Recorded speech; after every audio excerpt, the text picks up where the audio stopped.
Well, the first thing you have to consider is that the Folk Research Center, which is the next most valuable archive that St. Lucia had, was destroyed a few years ago, and that no efforts were made to salvage, to recover, or to replace at FRC. This means that the Radio Saint Lucia archive and every other archive, public and private in St. Lucia, became so much more valuable when FRC burned down.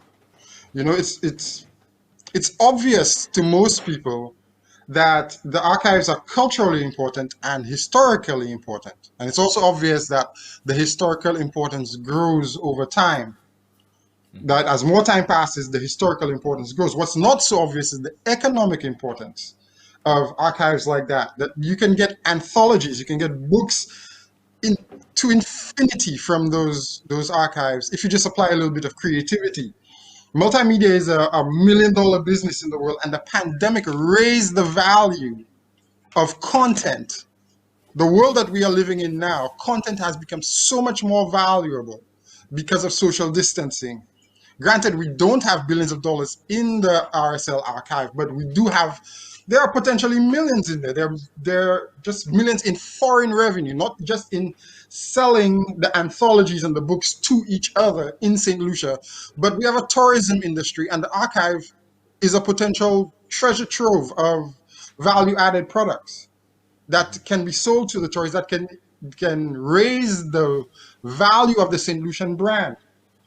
And it's a condemnation on our leaders, really, that they lack the creativity, the initiative, the intelligence to see that. It's as though our leaders are determined to bury the riches of St. Lucia now.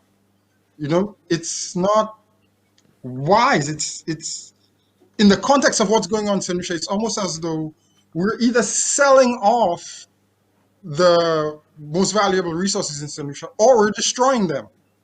And it's made worse by the fact that this situation here with the RSL archive is a direct result of partisan politics. RSL was shut down for political reasons. If RSL still existed, those archives would still be safe for a future and wiser generation to exploit it, to make use of it and to profit from it. But as things stand now, RSL was shut down for exclusively political reasons. And the result is that the archive is now, we don't even know how much we have left in there. Looking at it from the distance that I saw it over the internet, it looks like a lot of that stuff is not going to be able to be recovered. And at present, it doesn't look like there's any effort to salvage what can be recovered. Okay. Why do you say political reasons? RSL was shut down for political reasons. Because the mandate of RSL is not to make a profit. The mandate of RSL was to provide a fast public forum for communication in St. Lucia, that the government could do emergency disaster communications, that the public had a place to debate important public and current affairs at their convenience. You know, now each government, successive governments have, of course, naturally made RSL a tool of their propaganda. Right. But the fact that it still existed gave people a forum.